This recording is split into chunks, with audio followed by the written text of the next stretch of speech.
ओम शांति 8/4/2024 प्रातः मुरली ओम शांति बाप दादा মধুবন। বাবা বলেছেন, মিঠে বাচ্চে, এই চোখ দিয়ে যা কিছু দেখছো এগুলো সব শেষ হয়ে যাবে। তাই এর থেকে বেহদের বৈরাগ্য আনো। বাবা তোমাদের জন্য নতুন দুনিয়া বানাচ্ছে। তো আমরা এই চোখ দিয়ে যা কিছু দেখছি সব কিছু শেষ হয়ে যাবে। তাই এই সব কিছুর থেকে আমাদের বেহদের বৈরাগ্য হওয়া উচিত। বাবা আমাদের জন্য নতুন দুনিয়া বানাচ্ছে। প্রশ্ন, তোমাদের বাচ্চাদের সাইলেন্সে কোন জিনিসের রহস্য, কোন রহস্য মিশে আছে, লুকিয়ে আছে? তো আমাদের বাচ্চাদের সাইলেন্সে, আমরা যে সাইলেন্সে থাকি যোগে, তার মধ্যে কোন রহস্য লুকিয়ে আছে? উত্তর, যখন তোমরা সাইলেন্সে বসো তো শান্তিধামকে ইয়াদ করো। তোমরা জানো সাইলেন্স মানে জিতে জি মরনা, জিতে জি মরে যাওয়া। কেন? সাইলেন্সে আমরা কি করি? নিজেকে এই দেহ থেকে আলাদা আত্মা ভাবি। তার মানে কি? বেঁচে থেকেও মারনা। এখানে বাবা তোমাদের সদ্গুরু রূপে সাইলেন্সে থাকা শেখায়। তোমরা সাইলেন্সে থেকে নিজের বিকর্মকে দগ্ধ করো। তোমাদের জ্ঞান আছে যে এখন ঘরে যেতে হবে। অন্য সৎসঙ্গে শান্তিতে বসে, কিন্তু তাদের মধ্যে শান্তিধামের জ্ঞান নেই। অন্য সৎসঙ্গে তারা শুধু শান্তিতে বসে, কিন্তু তাদের মধ্যে শান্তিধামের জ্ঞানই নেই। ওম শান্তি। মিষ্টি মিষ্টি সিকিলাধে রুহানি বাচ্চাদের প্রতি শিব বাবা বলছে। গীতায় শ্রীকৃষ্ণ বলে, কিন্তু শিব বাবা বলে শ্রীকৃষ্ণকে বাবা বলতে পারে না। তো গীতায় যারা দুনিয়ার গীতায় বলে যে শ্রীকৃষ্ণ বলে, কিন্তু এখানে তো শিব বাবা বলছে, শ্রীকৃষ্ণকে তো বাবা বলা যায় না। ভারতবাসীরা জানে যে পিতা দুজন হয়, একটা লৌকিক আর একটা পারলৌকিক। পারলৌকিককে পরম পিতা বলা হয়, লৌকিককে পরম পিতা বলা যায় না। তোমাদের এটা কোনো লৌকিক পিতা বোঝাচ্ছে না, পারলৌকিক বাবা পারলৌকিক বাচ্চাদের বোঝায়। প্রথমে প্রথমে তোমরা যাও শান্তিধাম, যাকে তোমরা মুক্তিধাম, নির্বাণ ধাম বা বানপ্রস্থও বলো। এখন বাবা বলে, বাচ্চা এখন যেতে হবে শান্তিধাম। শুধু তাকেই বলা হয় টাওয়ার অফ সাইলেন্স। এখানে বসে প্রথমে প্রথমে শান্তিতে বসতে হবে। কোনো সৎসঙ্গেও, যে কোনো সৎসঙ্গেও প্রথমে প্রথমে শান্তিতেই বসে, কিন্তু তাদের শান্তিধামের জ্ঞান নেই। বাচ্চারা জানে আমাদের আত্মাদের এখন এই পুরানো শরীর ছেড়ে ঘরে যেতে হবে। যে কোনো সময় এই শরীর ছুটে যেতে পারে। তাই এখন বাবা যা পড়াচ্ছে সেটা ভালোভাবে পড়তে হবে। সে সুপ্রিম টিচারও, সদ্গতিদাতা গুরুও, তার সাথে যোগ লাগাতে হবে। এক বাবাই 3টে সার্ভিস করছে, এইরকম আর কেউ একজনই 3টে সার্ভিস করতে পারে না। এক বাবাই সাইলেন্সও শেখাচ্ছে। জিতে জি মরাকেই সাইলেন্স বলা হয়। তোমরা জানো আমাদের এখন শান্তিধাম, ঘরে যেতে হবে। যতক্ষণ না পবিত্র আত্মা হব ততক্ষণ ফেরত ঘরে কেউ যেতে পারবো না। যেতে তো হবে সবাইকেই, তাই পাপ কর্মের সাজা লাস্টে পাবো, তখন পদও ভ্রষ্ট হয়ে যায়। তাই বাবা বলছে, যদি আমরা পবিত্র না হই যজ্ঞ করে, তাহলে লাস্টে পাপ কর্মের সাজা পেতে হবে। তখন পদও কি হয়ে যায়? কম হয়ে যায়। মানি আর মোচরা ভি খানা পড়তা হে, মানি আর মোচরাও খেতে হবে, কারণ মায়ার কাছে হেরে যাই। বাবা আসে মায়ার উপর জিত পাওয়াতে, কিন্তু গাফিলতিতে বাচ্চারা বাবাকে ইয়াদই করে না। এখানে তো এক বাবাকেই ইয়াদ করতে হবে। ভক্তি মার্গেও অনেক ভটকাতে থাকে। जिसको माथा टेकते उनको जानते नहीं, যার সামনে মাথা ঠেকছে তাকেই জানে না। বাবা এসে এইসব ভটকানো থেকে আমাদের মুক্ত করে, ছাড়ায়। বোঝানো হয় জ্ঞান হলো দিন আর ভক্তি হলো রাত। রাতেই ধাক্কা খায়। জ্ঞানের দ্বারা দিন অর্থাৎ সত্যযুগ ত্রেতা, আর ভক্তি মানে রাত, দাপর কলিযুগ। এটা হলো সারা ড্রামার ডিউরেশন। আধা সময় দিন, আধা সময় রাত। প্রজাপিতা ব্রহ্মা কুমার কুমারীদের দিন আর রাত। এটা হলো বেহদের কথা। বেহদের বাবা বেহদের সঙ্গমেই আসে, তাই বলা হয় শিবরাত্রি। মানুষ এটা বোঝে না যে শিবরাত্রি কাকে বলে। তোমরা ছাড়া একজনও শিবরাত্রির মহত্বকে জানে না। কারণ এটা হলো মাঝখানের সময়, যখন রাত পুরো হয়ে যায় আর দিন শুরু হয়। রাত পুরো হয় মানে ভক্তিমার্গ শেষ হয়, কলিযুগ শেষ হয় আর সত্যযুগ শুরু হয়। একে বলা হয় পুরুষোত্তম সঙ্গম যুগ। পুরানো দুনিয়া আর নতুন দুনিয়ার মাঝখানে বাবা আসেই পুরুষোত্তম সঙ্গম যুগে যুগে। এরকম না যে বাবা যুগে যুগে আসে। সত্যযুগ ত্রেতার যে সঙ্গম, তাকেও তো সঙ্গম যুগ বলে। প্রত্যেকটা দুটো যুগের মাঝখানে সময়কেই তো সঙ্গম যুগ বলে, কিন্তু বাবা সেই সময় আসে না। বাবা আসে এই কল্পের সঙ্গম যুগে। একটা কল্প শেষ হয় আর একটা কল্প শুরু হয় তার মাঝখানে। তো বাবা বলে এই যে মানুষ বলে দেয় ভগবান যুগে যুগে আসে, এটা ভুল। শিব বাবা বলে আমাকে স্মরণ করো তো পাপ বিনাশ হবে। একেই যোগ অগ্নি বলা হয়। তোমরা হলে সব ব্রাহ্মণ।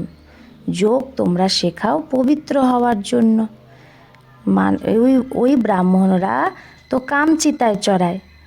ওই ব্রাহ্মণ আর তোমাদের ব্রাহ্মণদের মধ্যে রাত দিনের পার্থক্য। তারা হলো কুক বংশাবলী, তোমরা হলে মুখ বংশাবলী। প্রত্যেক কথা ভালোভাবে বুঝতে হবে। এমনিতে তো কেউ যখন আসে তাকে বোঝানো হয় যে বেহদের বাবাকে ইয়াদ করো তো বিকর্ম বিনাশ হবে, আর বেহদের বাবার বর্ষা পাবে। তারপরে যত যত দৈবী গুণ ধারণ করবে আর অন্যকে করাবে, তত উঁচু পদ পাবে। বাবা আসেই পতিতকে পাবন বানাতে। তো তোমাদেরও এই সার্ভিস করতে হবে। পতিত তো সবাই, গুরুরাও কাউকে পাবন করতে পারে না। পতিত পাবন নাম এক শিব বাবারই। সে আসেও এই ভারতেই। যখন সবাই পুরো পতিত হয়ে যায় ড্রামা প্ল্যান অনুসারে, তখনই বাবা আসে। প্রথমে প্রথমে তো বাচ্চাদের আলফ বোঝায়। আলফ মানে বাবাকে বোঝায় যে আমাকে স্মরণ করো। বাবা নিজের পরিচয়ই আমাদের আগে দেয়। তোমরা বলো না সে হলো পতিত পাবন। রুহানি বাবাকে বলা হয় পতিত পাবন। বলে হে ভগবান অথবা হে বাবা, কিন্তু পরিচয় কারণে। এখন তোমরা ভারতবাসীরা পরিচয় পেয়েছ। ও হে নরকবাসী, তাহলে দুনিয়ার মানুষ তো এখন নরকবাসী। তোমরা এখন নরকবাসী নও। হ্যাঁ, যদি কেউ মায়ার কাছে হার খেয়ে যায় তো একদম নিচে নেমে যায়। যা কামাই করেছে সব চট হয়ে যায়। মূল কথাই হলো পতিত থেকে পাবন হওয়ার। এটা হলোই ভিশিয়াস দুনিয়া, মানে বিকারী দুনিয়া। আর ওই দুনিয়া হলো ভাইসলেস, নির্বিকারী দুনিয়া, নতুন দুনিয়া, যেখানে দেবতারা রাজ্য করে। এখন তোমাদের বাচ্চাদের এই কথাগুলো সব তোমরা জানো। প্রথমে প্রথমে দেবতারাই সব থেকে বেশি জন্ম নেয়। তাদের মধ্যেও যারা প্রথমে প্রথমে সূর্যবংশী হয় তারা প্রথমে আসে। 21 পিরি বর্ষা পায়। কত বেহদের বর্ষা, পবিত্রতা, সুখ, শান্তির। সত্যযুগকে পুরো সুখধাম বলা হয়। ত্রেতা হলো সেমি, কারণ সেখানে 2 কলা কম হয়ে যায়। কলা কম হলেই আলোও কম হয়ে যায়, আত্মা জ্যোতিও কমে যায়। চাঁদের কলাও কম হওয়ার কারণে তার রোশনিও কম হয়ে যায়। আর শেষে শুধু একটা রেখাই থেকে যায়, নীল হয় না, অল্প একটু রেখা থাকে, লকির থাকে। তোমাদেরও এইরকমই, যে আমাদের কলা কমতে কমতে আমাদের আত্মার জ্যোতি কমতে কমতে কী হয়, একদম অল্প একটু থেকে যায়, সেই সময়ই বাবা এসে জ্ঞান দেয়, একদম নীল হয়ে যায় না। একে বলা হয় আটে মে নামক। আটার মধ্যে যেমন অল্প একটু নুন দিতে হয়, ঠিক সেরকম অল্প একটুই আমাদের মধ্যে সেই জ্যোতিটা থাকে। বাবা আত্মাদের বসে বোঝায়, এটা হলো আত্মার পরমাত্মার মেলা। এটা বুদ্ধি দিয়ে এখানে কাজ করতে হয়, বুদ্ধি দিয়ে বুঝতে হয়। পরমাত্মা কবে আসে? যখন অনেক আত্মা অথবা অনেক মানুষ হয়ে যায়, তখনই পরমাত্মা এই মেলায় আসে। আত্মার পরমাত্মার মেলা কী জন্য লাগে? ওই মেলা তো ময়লা হওয়ার জন্য লাগে। দুনিয়ায় যে মেলা লাগে, এই সময় তোমরা বাগবান মানে বাগানের মালিক দ্বারা কাটা থেকে ফুল হচ্ছ। কিভাবে হচ্ছ? ইয়াদের বলে। বাবাকে বলা হয় সর্বশক্তিমান। যেরকম বাবা সর্বশক্তিমান, সেরকম রাবণও কম শক্তিমান না। বাবা নিজে বলে, মায়া বড় বলবান দুস্তর। বলে, বাবা আমি তোমাকে ইয়াদ করি, আর মায়া আমার ইয়াদকে ভুলিয়ে দেয়। একে অপরের শত্রু হলো না। বাবা এসে মায়ার উপর জিত পাওয়ায়, মায়া আবার হারিয়ে দেয়। দেবতা আর অসুরের যুদ্ধ দেখায়, কিন্তু এরকম কেউ নেই। যুদ্ধ তো এটা, দেবতা আর অসুরের যুদ্ধ হয়নি। এখন আমাদের যে মায়ার সাথে যুদ্ধ হচ্ছে এটাই। তোমরা বাবাকে ইয়াদ করলেই দেবতা হয়ে যাও। মায়া ইয়াদেই বিঘ্ন সৃষ্টি করে, পড়াতে বিঘ্ন সৃষ্টি করে না, ইয়াদেই বিঘ্ন পড়ে। ঘড়ি ঘড়ি মায়া ভুলিয়ে দেয়। দেহ অভিমানী হলেই মায়ার থাপ্পড় লেগে যায়। কামই যে হয়, তার জন্য অনেক কড়া অক্ষর বলে যাতে বলা হয়। এটা হলো রাবণ রাজ্য। এখানেও বোঝানো হয় পাবন হও, তাও হয় না। বাবা বলে, বাচ্চা বিকারে যেও না, কালো মুখ করো না। তাও লেখে বাবা মায়া হাড় খাইয়ে দিয়েছে, অর্থাৎ কালো মুখ করে বসে গেছি। তার মানে মুখ কালো করে দিয়েছে। গোরা আর সাবরা হয় না, বিকারি কালো আর নির্বিকারী গোরা হয়। শ্যাম সুন্দরের অর্থ তোমরা ছাড়া দুনিয়ার আর কেউ জানে না। শ্যাম সুন্দর মানে আমরাই সুন্দর ছিলাম, আমরাই শ্যাম হয়ে গেছি। শ্রীকৃষ্ণকেও শ্যাম সুন্দর বলা হয়। বাবা তারই নামের অর্থ বোঝায়। স্বর্গের ফার্স্ট নাম্বার প্রিন্স ছিল সে। সুন্দরতায় নাম্বার 1 সেই পাশ হয়। তারপরে পুনর্জন্ম নিতে নিতে নিচে নামতে নামতে কালো হয়ে যায়, তো নাম রাখা হয় শ্যাম সুন্দর। এই অর্থ বাবাই বোঝায়। শিব বাবা তো হলোই এভার সুন্দর। সে এসে তোমাদের বাচ্চাদের সুন্দর বানায়। পতিত কালো হয়, পাবন সুন্দর হয়, ন্যাচারাল বিউটি থাকে। তোমরা বাচ্চারা এসেইছ যাতে স্বর্গের মালিক হতে পারো। গায়নও আছে, শিব ভগবানও বাজ, মাতারা স্বর্গের দ্বার খোলে। তাই বন্দে মাতরম গাওয়া হয়, তাদের বন্দনা করা হয়। বন্দে মাতরম তার মানে আন্ডারস্টুড পিতাও আছে। তো মাতা যখন বলা হচ্ছে তাদের, তার মানে পিতাও আছে, এটা বোঝার ব্যাপার। বাবা মাতাদের মহিমাকে বাড়ায়। প্রথমে লক্ষ্মী, তারপরে নারায়ণ। এখানে আবার প্রথমে মিস্টার, পরে মিসেস, তাই না? সত্যযুগে প্রথমে লক্ষ্মী, তারপরে নারায়ণ, আর এখানে প্রথমে মিস্টার, পরে মিসেস। ড্রামার রহস্য এইরকমই বানানো আছে। বাবা রচয়িতা, তাই প্রথমে নিজের পরিচয় দেয়। এক হলো লৌকিক বাবা হদের, দ্বিতীয় হলো বেহদের পারলৌকিক বাবা। বেহদের বাবাকে ইয়াদ করো, কারণ তার থেকে বেহদের বর্ষা পাওয়া যায়। হদের বর্ষা পেয়েও বেহদের বাবাকে ইয়াদ করে। বাবা তুমি এলে আমি অন্য সব সঙ্গ ছেড়ে এক তোমার সাথেই সঙ্গ জুড়ব। এটা কে বলেছে? আত্মা। আত্মাই এই অর্গান দ্বারা পার্ট বাজায়। প্রত্যেক আত্মা যেরকম যেরকম কর্ম করে সেরকম সেরকম জন্ম নেয়। সেরকম জন্ম নেয় মানে মানুষ মানুষই হয়, কিন্তু পদের সেই রকম জন্ম নেয়। সাহুকার গরিব হয়ে যায়, হয়তো কোনো জন্মে বড় লোক ছিল, তো কর্ম খারাপের জন্য গরিব হয়ে যায়। কর্ম না, এই লক্ষ্মীনারায়ণও তো বিশ্বের মালিক ছিল, তারা কি এমন করেছে এটা তো তোমরা জানো, আর তোমরাই বোঝাতে পারো।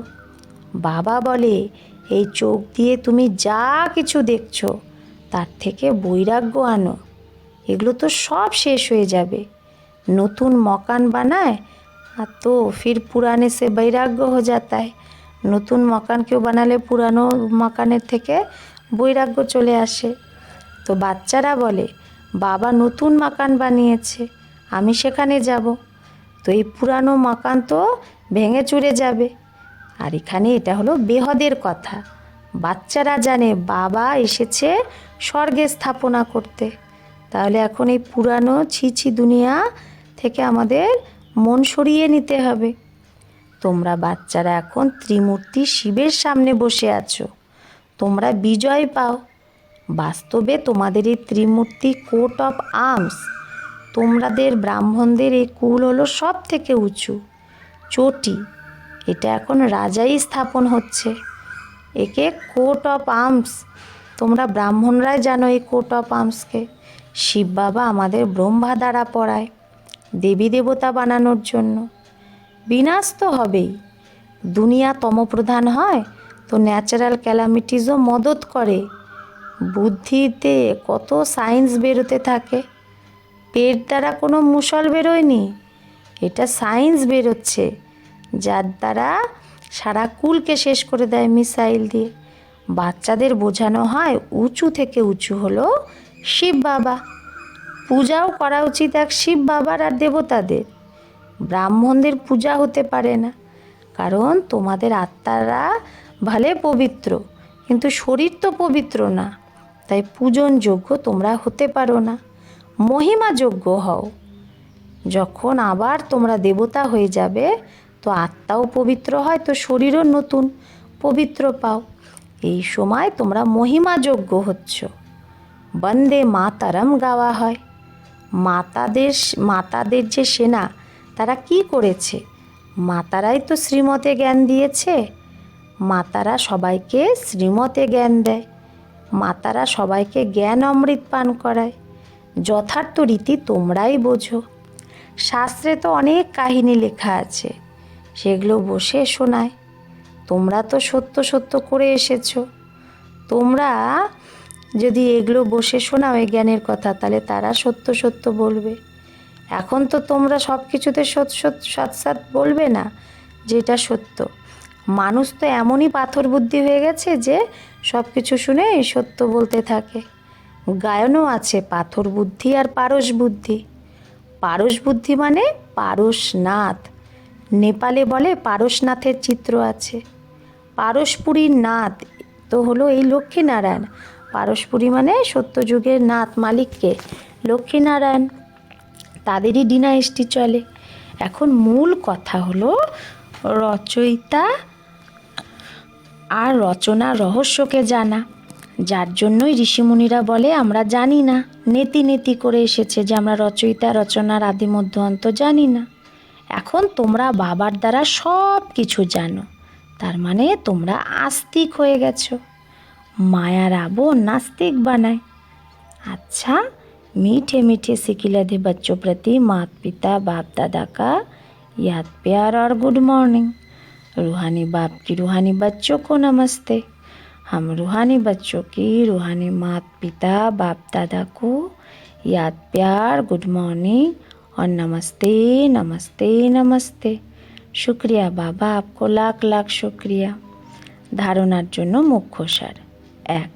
সদা স্মৃতিতে যেন থাকে যে আমি ব্রহ্মা মুখ বংশাবলী ব্রাহ্মণ, আমাদের কুল সব থেকে উঁচু, আমাদের পবিত্র হতে হবে আর অন্যকেও বানাতে হবে। পতিত পাবন বাবার মদতগার হতে হবে। 2. ইয়াদে কখনো গাফিলতি করলে চলবে না। দেহ অভিমানের কারণেই মায়া ইয়াদে বিঘ্ন সৃষ্টি করে, তাই প্রথমে দেহ অভিমানকে ছাড়তে হবে। যোগ অগ্নি দ্বারা পাপ নাশ করতে হবে। বরদান, সাধনের প্রবৃত্তিতে থেকে কমল ফুল সমান নিয়ারা আর পেয়ারা যে থাকে সেই বেহদের বৈরাগী ভব। তো সাধনের প্রবৃত্তিতে থেকেও কমল ফুলের মতো নিয়ারা আর পেয়ারা যে থাকে সেই বেহদের বৈরাগী ভব। সাধন যদি পাও তো সেটাকে বড় দিলে ইউজ করো। এই সাধন তোমাদের জন্যই, কিন্তু সাধনাকে দাবিয়ে দিও না, মার্চ করো না। পুরো যেন ব্যালেন্স থাকে সাধনার মধ্যে। সাধন খারাপ জিনিস না, সাধন তো তোমাদের কর্মের, তোমাদের যোগের ফল। কিন্তু সাধনের প্রবৃত্তিতে থেকে কমল পুষ্প সমান ডিটাচ থাকো আর বাবার পেয়ারা হও, নেয়ারা আর পেয়ারা। ইউজ করেও সেই সাধনের প্রভাবে এসো না। সাধনে বেহদের বৈরাগ্য বৃত্তি যেন চলে না যায়। প্রথমে নিজের মধ্যে এই বেহদের বৈরাগ্য বৃত্তি ইমার্জ করো, তবেই বিশ্বের বায়ুমণ্ডলে সেটা তুমি ছড়াতে পারবে। বেহদের বৈরাগ্য, আমরা যখন বেহদের বৈরাগী হব তবেই তো অন্যদেরও মধ্যেও বৈরাগ্য আনতে পারবো। স্লোগান, পরেশানকে নিজের শানে স্থিত করে দেওয়াই হলো সব থেকে ভালো সেবা। তাই বাবা বলছে পরেশান যে আছে, যদি আমরা নিজেরাও পরেশান হয়ে যাই, আবার নিজের শান মানে নিজের সমানে যদি স্থিত হয়ে যাই, সেটাই সব থেকে ভালো সেবা। তো এরকমই কোনো পরেশান আত্মা যদি থাকে, তাকে নিজের সমানে স্থিত যদি কেউ আমরা করাতে পারি, সেটাই হলো শ্রেষ্ঠ সেবা। আচ্ছা, ওম শান্তি।